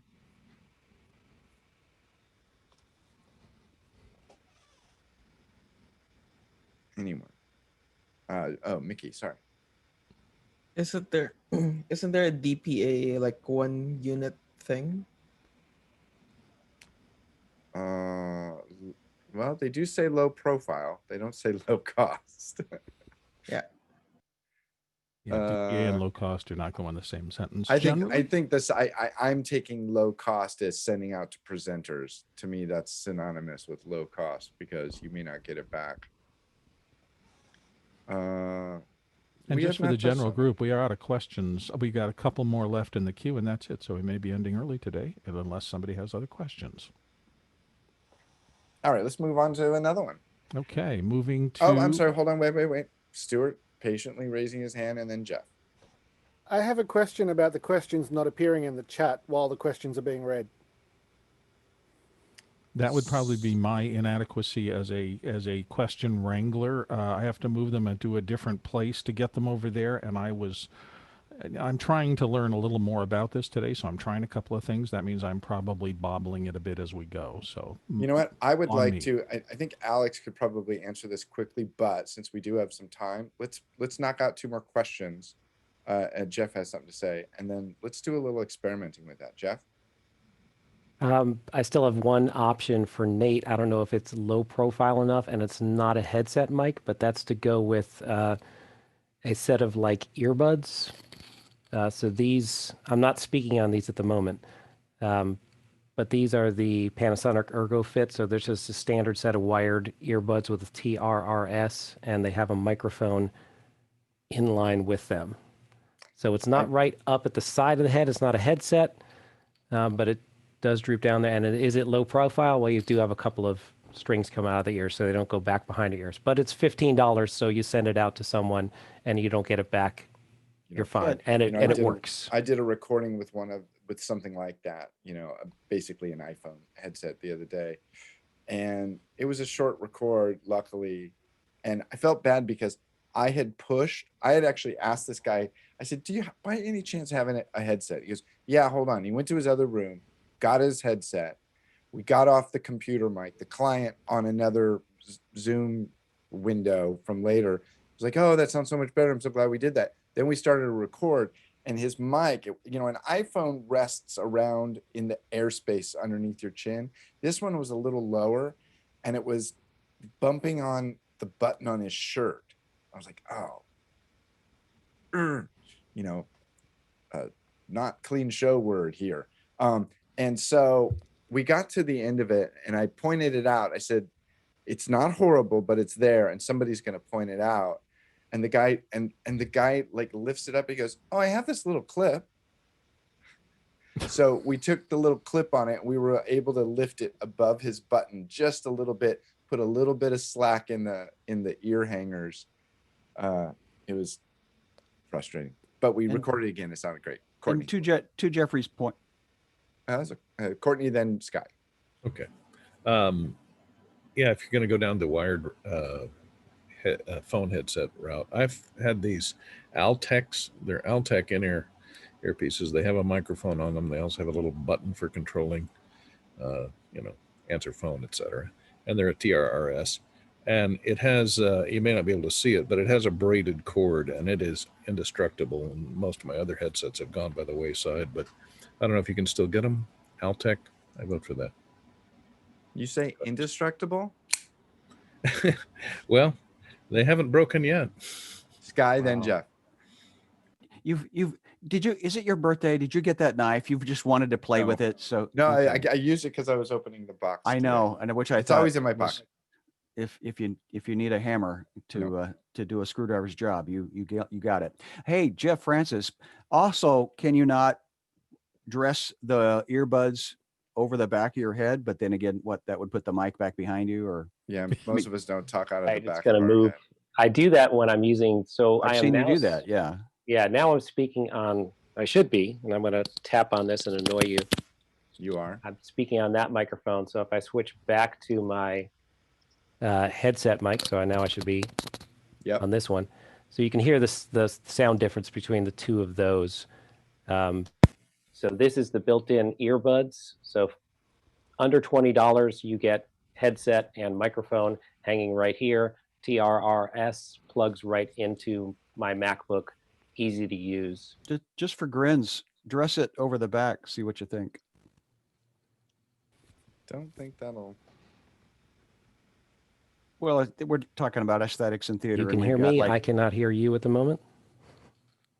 And then Jeff said, "Oh, so this is still this microphone, and now I'll switch back to the inline microphone on this earbud that I've rigged, which is now. that's a fail. Sorry, fail." All right, let's talk out of the back of your head. You know. You look marvelous, though. Look, let's move to the next. Oh wait, Guy has some input. Hey, listen to this lawnmower that's going off, and now listen to noise assist here.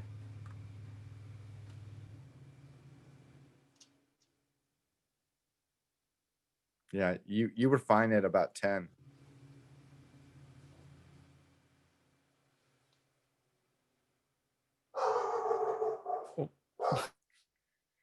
Next, actually, I read a press release. The hounds. Sound Designs next month is coming out with dog assist to get rid of dog barking. Last question or next question. I hesitate to do it because I've got my across the street neighbor is a car guy, and he blows out his race car like once a week, and he's doing it right now. So I'm hoping the proximity of this is keeping it out of your ears, everybody. And of course, that causes my dog to bark. Anyway, we're moving along. Marty Atlas says, does Zoom apply? And he initializes NOM level reduction. I don't know You know if what that's that is? Anybody know what NOM is? Nominal? Is it nominal? I don't know. I don't know. Marty, if you're in the chat, we'll skip this. Does it and mean nominal we'll come level? back. Yeah. We'll come I back. don't know. I if you can't see the clarify in question. It's chat. not posted in chat. All right. So Bill. Yes. We'll get to this in a second. And another question coming in. Actually, I'm gonna have to leave in about 10 minutes. So let's go to the next question. We don't know the answer to that. Okay, so we're moving to David, who says, morning, everyone. First time here. I've been binge watching the education episodes. As a business professor in Canada, they have been hugely informative. Thank you very much, and thanks to Alex for this initiative. So it's just an attaboy for Alex's concept, which is, we all agree with that. And we've got a couple more that have just come in. Let's see. I'm going to answer that one because I'm trying to get them over to the other thing. Marty did put in the chat that NOM is number of open mics used in like a Dugan auto mixer. Does not. I don't know for sure, but I would say no. I've not noticed that Zoom does different things when more people have their mics open. It doesn't negotiate a lot of open mics well. I will tell you this, it doesn't do it well. Whatever it's doing, it's not doing it well when people are talking on top of each other. Yeah, it just ducks mics and prioritizes. It would be nice if you could choose, a handful of priority people, That's when we can sing happy birthday together. I don't think that'll. I hope it always remains a small dumpster fire because I enjoyed that immensely. Next question. Next question from James Babbitt. Is there an app such as Filmic, etc., that does iPhone camera work better in low light? I think. Chris, are you? Oh, yes. Sorry, I'm starting to get pulled away. Mickey, then Sky. Yeah, I think it's more of a limitation of the sensor. It's a phone with a camera on it. So yeah, the sensor on it isn't that great. Sky? I second that. I think again, I go to the Sony. What is it? A1, F1s, A7S. A7s have been historically in the last 3 years, 4 years, 5 years, the go-to suck light out of next week. That hasn't happened yet. It's pretty amazing, but it's a sensor. Stuart? The size of the sensor is critical for getting good low light performance. So is the compression level, and all phones compress the vision a lot more. If you're really stuck with needing low light on a small sensor, you're stuck with using a security-based camera because that's what they're designed for, whereas a phone's not. Phones do really good video when there's enough light. Yeah, I will say that because I did some shoots years ago out in the middle of the mountains in a rainstorm that had nothing you could see, and that Sony A7, the very first one, I think their magic sauce at the time was a gain system of being able to increase the ISO, essentially the camera, because at that point we were only getting maybe, you get 1200 ISO, maybe a little higher than that. Suddenly you were able to get 10,000, 20,000, 40,000 ISO, and it would create an image that was viewable. And I think the whole game changed. So I think that's why that happened. If I can just speak to what Bill just said, the advantage of those Sony cameras, especially the A7S, was actually the physical size of the pixel. Because they went to a large sensor but kept a very small number of pixels. It was like about 12 megapixel at the time. The pixels were huge, which is effectively having a bigger bucket to capture the light that falls on the sensor for each of those pixels. That's why they were as good as they were. It's a massive pixel compared to other cameras. To somebody's point, it's a phone that is being used as a camera. Ironically, Red did make a camera, and so I just apparently Stuart has an opinion, but I saw them at my AT&T store, and I didn't know if Courtney had never seen one. Which piece of the equipment failed first? Was it the phone? In an early show, Alex, I think, owns one of those and held up his Red phone, and it was very, very early in the office hours history. And so, well, I owned a Motorola brick, so you got to start somewhere. Didn't have a good camera. Yeah. So, Bill, I'm going to step out. The Red was a sales flop. It was a massive failure. Yeah. Bill, I'm going to step out. Thanks for taking over. No problem. Will see you guys later. Gotta go do some stuff. Be safe. Thank you. Take care and have a good rest of the day. Right? Be safe. Yeah. Okay. Leaving. Yeah. I'm a co-host, so that will be fine. Good luck on finding that place, Chris. He's gone. All right. Well, we only got a couple more to take care of unless people do more questions. So George Kennedy is here with, I'm having issues with my PC getting out to the web. Any thoughts? George, you're here. Do you want to give us any more details about? Sure. Yes. So I've got this PC in the mix now. It's on a VLAN. Yeah, that'd be great. I've got internet connection, but I'm just having issues getting out. Like, for instance, out of vMix to Wowza, I'm having issues connecting to SRT. Anything that's going outbound, I'm having issues with. I'm not having issues with connecting to a web browser or anywhere else. Just traffic that has to go to, like any kind of SRT traffic. I can't stream out from vMix. I don't know. I've got the proper ports. Well, it's outbound traffic. All my inbounds is fine. I could bring in SRT feeds into my system from Amazon, but I'm just having issues going outbound, some of the outbound traffic. What are you using for DNS, George? DYNS. Maybe I could change the DNS to Google and try that. But there's definitely some issues. I'm kind of stumped right now, and it's driving me insane. Stephen, you were nodding. Do you want to hop in on it?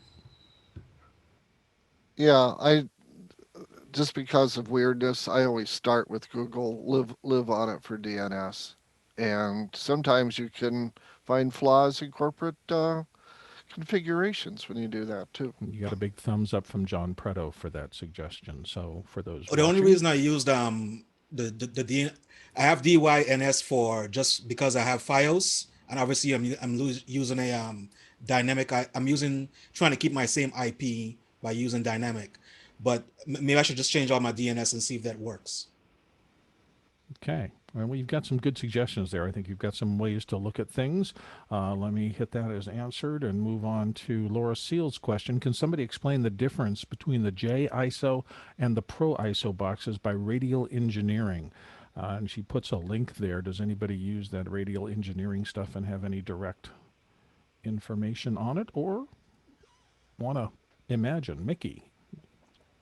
Yeah, I actually just Googled this just now. That's okay. I don't see the Pro ISO much. What I see everywhere is the J ISO, and apparently the Pro ISO, its frequency response is directed more towards speech. So yeah, I would suggest just go with the J ISO so that it captures the full frequency range instead of artificially limiting it. So would that be a rolled off low end and a rolled off really high top end? Is just keeping it in the middle for speech? That I don't know. Google is everyone's friend. Okay, Jeff Yeah, Francis. looking says- at the manual, the Pro ISO caps out at 18 kilohertz. 20 to 18 is what they spec, plus or minus 1 dB.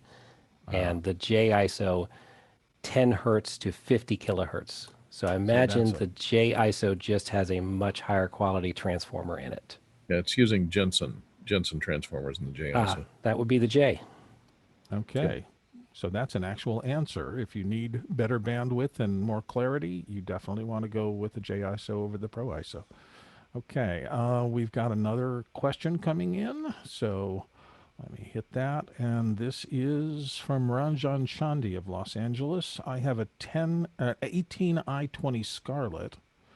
Do I need Mix Pre, or can this unit handle everything the Mix Pre can do? Sky has a hand up, or are you just shuddering? No, you're just shuddering. Okay. Jeff Francis and Mickey. I saw Jeff first, so go. I think John's actually first up. Oh, it was where? John John's in the lower right corner. I'm sorry, I missed you, John. Go first, and then after that. So the Mix Pre has better preamps than any of the Scarlett line. If you're looking for better preamps, you move up to the Claret or the Red line, and then you're talking equal bananas. But I'm a huge fan of the Focusrite products. I use the Claret line in my studios, and I'm using a Scarlett right now, but it's low end. You can't compare the preamps between that and the sound device. Okay, Jeff, real quick, then Mickey, and then we've got more questions coming in. That's odd. Okay. So functionally, if all you need to do is get sound into a computer, yes, it can do that job. Can it do everything a Mix Pre can do? No. The Mix Pre has a lot of routing capability. It has more DSP built into it. So one of the great advantages is it can do delay right inside the Mix Pre, and you can do mixes within there. So that's really helpful. And then if you want to get things like Guy was demonstrating earlier with the noise assist, you can add that right into the Mix Pre. The audio expertise on this panel consistently amazes me, and Mickey's next to help. Yeah. Let's look. I think it within this group, it's people oftentimes forget that the Mix Pre is primarily designed as a field recorder, and not so much an interface. It's an excellent interface, but it really shines as a field recorder. So it has capabilities that the Scarlett doesn't, in terms of being able to record on its own, not needing a computer. Specifically with the 18i20 that Rajan has mentioned, 18i20, the advantage there is you have a lot of analog outs that you can use there, and as well as I think it has 2 channels of digital out on SPDIF. So if you need a lot of output, say if you're monitoring in 5.1 or 7.1, then you would need something that has the amount of I/O that the 18i20 has.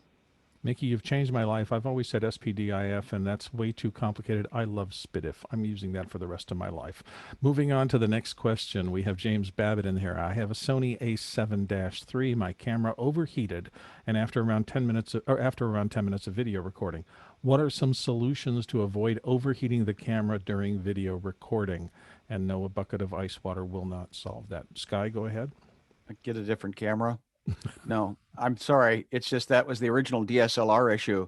The sensors would overheat after 12 minutes.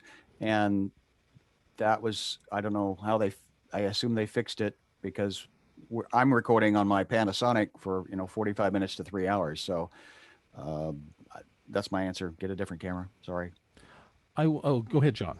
John Prado. I have this camera, A7 III, and I use it for hours and hours for podcasting, and never had an overheating problem with the camera. Okay, and you're in Las Vegas, right? So you've got a hot and dry climate out there. Affirmative. Yeah, so that would be maybe you have a camera problem. Mickey, go ahead. Yeah, I remember the first generation of these A7 cameras had this issue, but not so much with the later ones. One solution I've seen people do, though, at least with the first generation one, is to remove the internal. If you're shooting video, remove the internal battery and power it off the USB connector. But yeah, it's strange that with the third generation, you're still getting the overheating issues. Do cameras like that have a little power management system in them, or are they just? I wonder, because the computers nowadays are so sophisticated with their power. I don't know. Don't know the answer to that. So are we moving along here? It looks like we've covered that. Okay. Tony Mobley is asking if he can sneak in for a second. I don't know that I have the con for that, so I'm going to leave it to whoever has the main control of this. And I'm I going to see move. two Tony Mobleys Oh, there. I that's a don't know little which dangerous. one. Yeah. Yeah. So I maybe would. raise your hand, whichever Tony Mobley Yeah, you if want. the real Tony Mobley is out there, and then you have to. Please stand up. Yeah, video has to be on. We're not going to allow anybody in the panel that we don't know who you are at this point, because this is way past the normal admission. There's Tony's picture, and we know Tony, so. Mickey, how do you know that phrase? That's like from the 50s. Will the real something something please stand up? That's like a 1950s. Yeah, that was. Eminem. Oh gosh, who was the guy in the Slim show? Shady. No. It was Gary Moore was on the panel, and all these old columnists from the newspaper, and it was I can't remember the name of the show. To tell the truth. To tell the truth. Yes. Thank you, Courtney. That was going to bother me for a day. In the UK, it was called "What's My Line," which is my line. I'm in the line of business of "What's My Line." Different show, but different show. But both Goodson Todman Productions. Okay, we're going to take off that one. And so while there's Tony. Hi, Tony. How are you this morning? Is your mic open? Good morning. Good morning. Or good afternoon. So we dealt with a couple of your questions. Did you want to come in to amplify them? Yes. One of the issues I'm having right now is I'm using the computer as the webcam, and I'm actually using the webcam. Should I be using Blackmagic in Zoom? If the source that you want to show is coming into your atem, then yes, you'd have to use one of the Blackmagic sources as your camera. Okay. And we see your desktop now. And we see your iPad. So you've got your atem working well. Oops, but you are muted. There you go. Now you're unmuted. And did I see Guy waving your hands about some helpful advice? No, I'm just happy. Yeah, I I was just able happy to to get see this him. from Guy. So You got 3 sources. So you got Mac on 1, iPad on 2, camera on 3. yes. Cool. Well done, sir. Nice work. Okay. Thank you guys so much for your help. I just wanted to say thank you again. And Guy, I appreciate you a lot. And I especially like the cup that you sent in the box with the atem. Cool. You're welcome. Swag. Thanks for purchasing it from us. This is really exciting because Tony was one of the guys who showed up early and needed to do this for education purposes, and to be able to see him succeeding at this level is just really heartwarming. So it's very cool. And please come back and visit often, Tony. We miss you when Okay. you're not here. I just want to share one thing with you guys. Sure. So from the education point of view, this is a mobile studio, mobile office hour studio that I'm using. I'm currently using it in my bedroom. I can use it in my kitchen because I have limited space here. And I just wanted to let you guys know that it can be done. I got a nice nice desk on wheels, and finally got it together, got the atem going. So look out. Thanks again, guys. Tony, real quick, what audio are you using? It sounds like you're yelling at the iPad, or Yeah, I didn't put my, I didn't expect to come in this quick, and I didn't put the Pyle mic in, and I didn't put my earbuds in. Well, we've got a few minutes. You could plug in your mic. I mean, maybe we go ask Well, another we've question. actually got a couple more questions coming in. I guess everybody was in lurk mode for a good little bit of time, but people have popped up. And John Then we Preto need to has figure out the Tony sync afterwards. It's spend 30 minutes on that. We'll beat him into submission. John, go ahead. So Tony and I met on a platform called Blab about 6 years ago. Tony was a retired teacher, right, Tone? Yes. And from back then to where he is now is a quantum leap in technology. So I'm happy to see Tony over here. Yeah, and you know what it says is that if you're if you haven't done a lot of this and you realize you're facing this new Zoom world, there are plenty of people who will reach out and try to bring you along and help. And that's one of the things this group is just known for and is great for. And it's one of the things I'm most appreciative of being a part of this. Is just the community and the fact that everybody tries to help everybody else. It's fabulous. Stuart, go ahead. There was a word used a minute ago. Retired. Could we just acknowledge that there is a huge resource in all fields of people who have got decades of experience, but the constant focus on youth culture that we're dealing with means a lot of their voices just get swarmed in the noise, and there's plenty of people out there with skills that we can all access, a lot of them in our local area and in our local communities. Just because somebody is no longer working in a field doesn't mean they immediately know nothing about the field, and we should be more respectful of some of them. Well said. Sky? Absolutely agree. And the concept of elders, of course, has been around since humanity began. And the idea that we're trying as a marketing person to grab influence and imprint on you what you are going to buy the rest of your life is, I believe, why you would spend your advertising and marketing dollars on a certain age demographic. Consequently, I haven't changed the brand of jeans, socks, or underwear in probably 20 years because I just don't need to think about those decisions anymore. So I get why that money's spent in that demographic, but thank you for both honoring your elder, understanding there's knowledge, wisdom, and insight in that age group, but also Tony, that you are continuing to step in, that, and John, that you encouraged and inspire. This is humanity.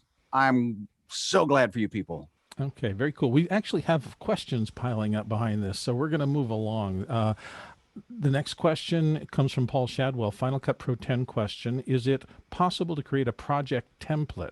I have an opener and an outro and lower thirds created and want to use the same in 51-minute videos for a client. Is there a quick way to do it, i.e. a project template? I'm going to see if anybody else wants to handle it before I dump into it, but there's quite a few people like Alex and other people around here.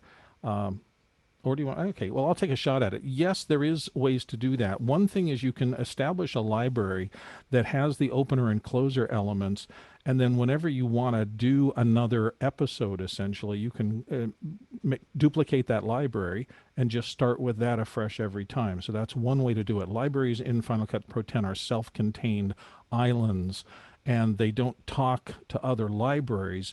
So once you establish your project's graphics and how you want to create it, that library, opening it up and making a copy for a new project will do, I think, what you want. Anybody else have another suggestion on that? No? Okay, so that's probably the easiest way. Let's move on to Sky Gleason's questions. Guy, where would you use the Facebook portal? In a show, question mark? That's a good question. I mean, I got it as a testing device, but now that I'm using it and I'm watching my kids literally like walk next to me right now, the teachers, there's 3 other Zoom calls going on right now, so it's kind of chaos in my house. But I think the teachers, number one, could use one because they're constantly trying to get a wider view and they're going back to the board and trying to show something. So it follows you and it widens the shot. So that's a great spot for it. Also an exercise type class, like a yoga type class where it can follow you around. You still would have to figure out the audio issue, and since it doesn't have a proper mic input via the USB-C at the moment, you would probably want to log in with 2 accounts, use one with audio and then use the portal as your kind of follow me camera, and then ideally have somebody spotlighting and cutting your show for you. But yeah, that's a couple ways that I would use it. Alex?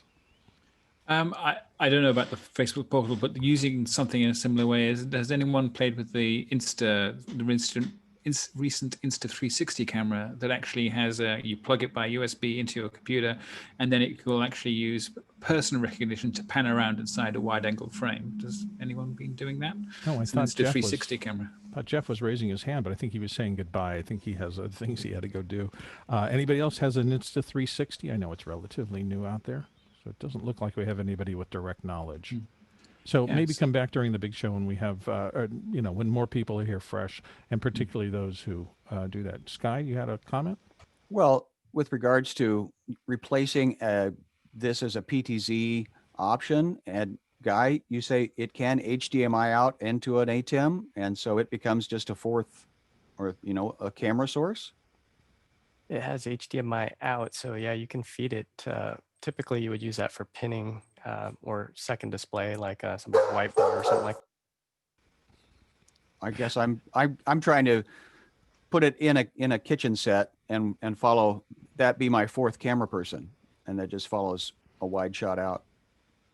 Okay, I think we've covered that. I don't see any other hands, so I'm going to mark that as answered and move on to somebody has a question for me, which is essentially, how did you see Tony's video before he appeared in the panelist grid? I didn't. When Mickey said that there were two of them, the warning sign went off for me, and then thankfully, the backup folk, in this case, I think it was Mickey, popped in and said that he knocked one of them out, and it was Tony's picture, and I recognized Tony because we all know him. He's a part of the show. So I thought it was worth taking the shot, but I will say that I was ready on the panelist view to kick him if it turned out to be anything other than what we expected. Mickey, go ahead. Yeah, Jason's probably talking about, because you mentioned earlier that like when Tony first appeared for us in the panel, we just saw his photo, and you mentioned that you were seeing Tony's photo.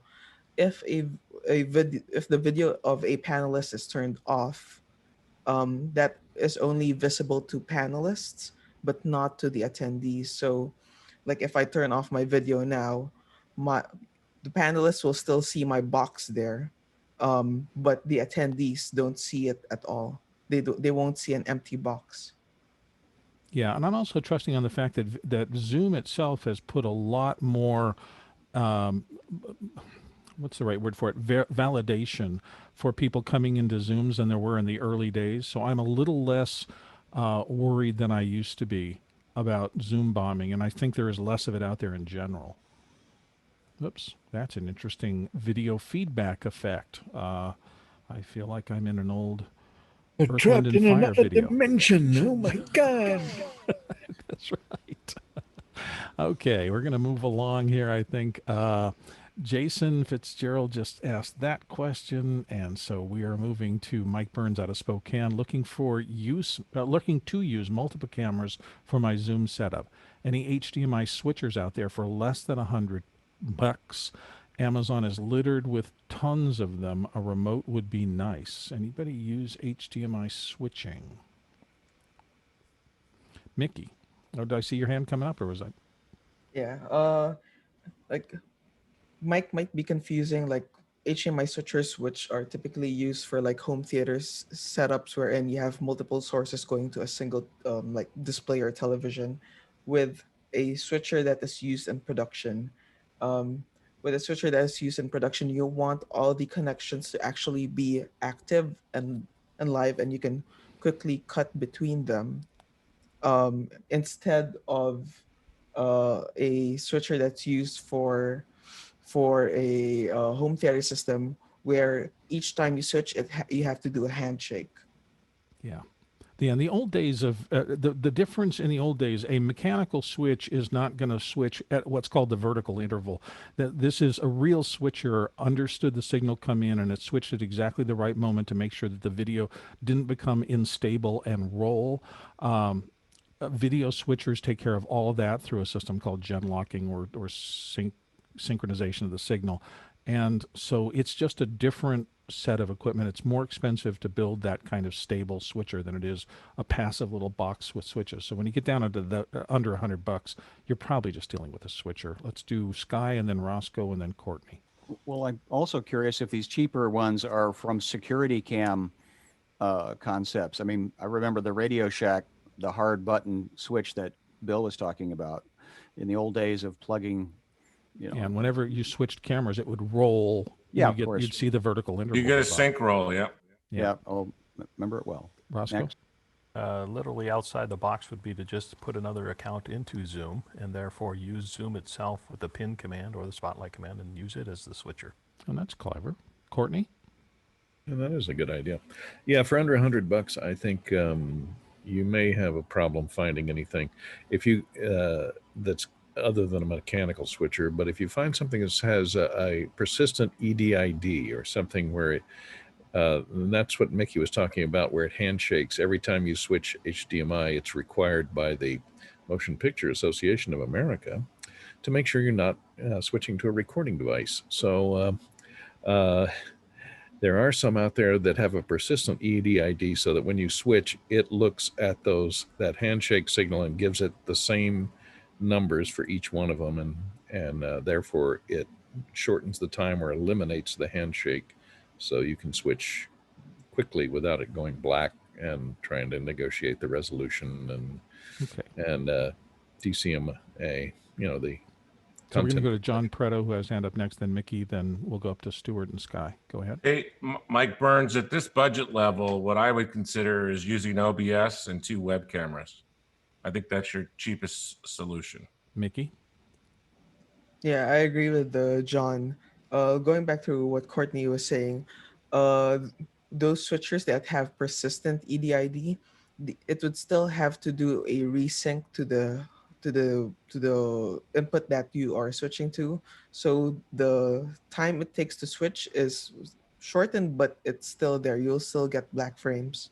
Okay, Sky and then Stuart to close out. Sky? I would also, I've been trying the StreamYard as a cloud-based solution, and I had my iPhone, my laptop, a couple of different laptops, and I was a 3-camera source on my own account, and I could stream to YouTube, Zoom, whatever.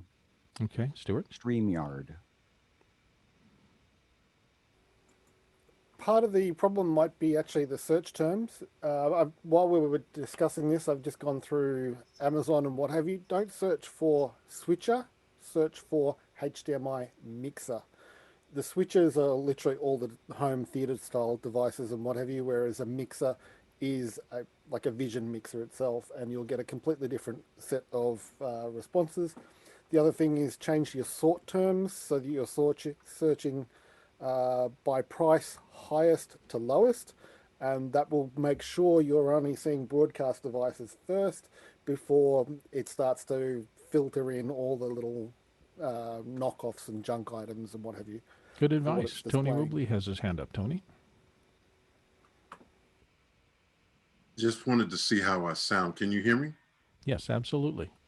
Okay, so I'm using the Pyle mic into the atem, and it seems to be working well. Very cool. You mind the tapping on that mic, Tony? I'm not sure if you're coming in through that. Yeah, this doesn't sound like, no, that's not it. Okay. So in your Zoom settings, you should be able to go to audio and patch in the other mic channel. So I should look for Blackmagic for mic? No, I think, well, it depends on how you have the mic Yeah, hooked it in. should. If you've got it plugged into your atem, you should look for Blackmagic Yes. in the audio settings. There you go. I think I heard that. Testing 1, 2, 3. Yep. You're there. That's it. So much better. So much better. Say a few words. Wow. This is so cool. Well, you now sound very professional and you look very professional. You probably need to lower your camera lens a little bit because you're at the very low part of the image, but you are just a couple of steps away from looking as good as anybody else on the panel and sounding as good as anybody else on the panel. You've almost made it across the finish line. Okay, so my next homework assignment that I'm taking on is some lighting. And again, I want to thank you guys so much for all of your support and encouragement. And even with a minimalist budget, you can do some things. So I just want to encourage those teachers and anybody else who might, want to be able to do some quality streaming from their homes. And this is going to help my my church. I know we don't talk about religious things, but No, we talk thank about you so church much. audio all the time. It's a huge business, and oh it's yeah, part. go for And, it. yeah, that's absolutely fine. Okay, so we're no. Sky has your hand up. I'm sorry, I got knocked out of the grid. Well, view back again. back to Tony, and Stuart just introduced this LED panel that I have seen at Costco for some time. Now that we've mentioned it, they're probably all gone. But it's a very low end, but very clean, and it doesn't have the flicker that most of the LED panels have had, or turn everything green. And I love the light that I purchased from Guy, but I used to spend thousands of dollars on these thing called can't think of the big long tube. Kino flow. Kino Flows. flows, Kino which are amazing, and they have their robust professional reason that they're made that way, and that costs that much. But for $60 to get an amazing 3.5-foot light that weighs like less than a penny, look into that next. Roscoe? Way overpriced. Go for a China ball. China balls are, I can get 5, I'll put in the link. I can get 5 on Amazon for $15, I think it is. Please recommend which bulb, though. Tell which bulb. It's not just any bulb. Yeah, you can put any bulb in it. Well, Depends you on what you're looking can. Yeah, right. Your bulbs Okay. may vary. Mickey?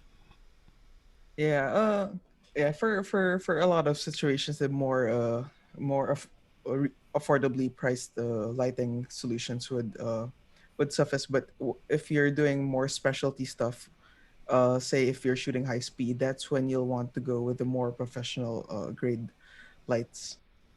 Okay. We actually still have a couple of 2 or 3 questions here, so let's dig through them. Would you... Can I butt in for just one more second, Bill? Sure, Tony, go ahead. Okay, so the least expensive thing that I'm going to work on right now is the lights, but I do have to get a camera because I'm coming in on the iPhone, and the iPhone is connected to the atem. Well, the So picture that's that what- you're sending out looks pretty darn good. I mean, I think if you just tilt the camera down and maybe as simple and inexpensive a light as you can to do what's called the off-key side of your face, because your window there is lighting up half of you beautifully. So you just need some fill, I think. All right. You must be using the Filmic Pro clean HDMI out. Is that right, Tony? Yes. Cool. Yeah. Honestly, the cameras in those phones can be very good. Surprisingly good sometimes. All right. Let's keep going through, and you can pop back in if you need to do something else. I'm going to... James Babbitt of San Diego has a question. Would using an external recorder help prevent the overheating of a DSLR? Anybody want to pop into the DSLR into Zoom category? Stuart, go ahead.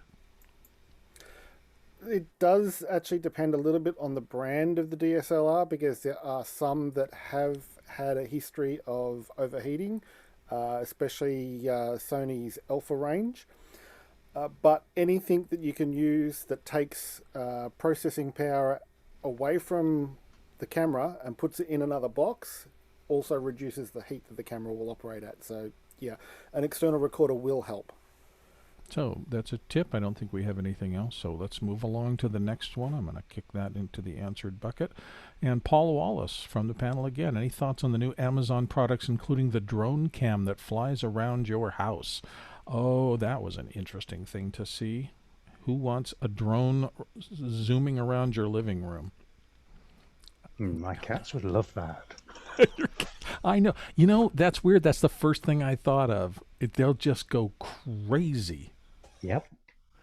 Anybody else have any thoughts on it? I mean, they're not out in the wild, right? Nobody knows it. Stuart, what's your 2 cents worth? Hang on. I'm going to swap cameras here for a second. Just so you can see where the cat is sitting. I'm going to, yeah. And what's in the background. Wait a That second. is a DJI F550 drone sitting on top of a box that's got a phantom in it. And the cats seem to sit there when I'm out practicing in the backyard. I am and they sorry, will you are watch not the drone allowed flying to around. strap the cat to the drone. That is absolutely not allowed. I'm just telling you that right now. She's within the weight capability of that No. drone. That thing will lift 2.5 kilos. You will have cat people camp in front of you with flaming torches, and Bill- with good reason. Bill, Yes, Scott. My there cat is would want the control sticks. There was a drone operator. If you want to type that in. Oh there, no, Google no! search. I don't want people searching for that. That's a bad thing happening. We're going to move on. It is a bad to thing. It's a yeah, bad thing. We're going to Bad. move on. I have apparently Funny, nobody but can see bad. me. Hello, can you hear me? Yes, Courtney, go ahead. I'm probably on page 2, so my hand doesn't get seen. I was just going to comment on the last question. Amazon also unveiled a 10-inch Echo Show, which actually does follow you around the room. It silently turns to face you with a little motorized screen, I believe. So we were talking earlier about the Facebook device that just electronically scans for you in a 4K image. This apparently actually pans the screen and the camera to follow you around as well. And I More expect forward scouts $150. for our drone overlords or robotic overlords that are working their way in. Okay, Paul Wallace we just took care of, so we are going down to James Babbitt of San Diego. Would using an external recorder help prevent the overheating? Now wait a second, that we just answered a minute ago. That may be it. Are we done? I think we might be done with questions for today. So thank you all for being here. We've almost, well, we're at 56. Anybody have any last minute questions if you want to hit the top of the hour, or are we okay? Anybody else? No? Okay. Normally, tomorrow is Thursday. We used to have kind of a schedule, but the days have devolved, as Alex has been super busy, into just being an extended Q&A in the morning. So that's what I imagine we're going to do tomorrow. I don't think there are any special guests or anything special things planned, but we will all be here starting at 6 a.m. Oh, Stuart, did you have a comment? Oh. Well, it's a Thursday related thing, and if anyone wants to tune in and join Full Course Yellow on the In Pit Lane web channel, join in. Okay, there you go. We'll be back tomorrow, and we will, of course, be Friday and Saturday dealing as much as we can with educators after the first hour is finished. So make sure that if you know educators who would be helped by learning a little more about this stuff, that you send them here. Thank you all for coming to Office Hours today, and we'll see you all tomorrow morning, bright and early.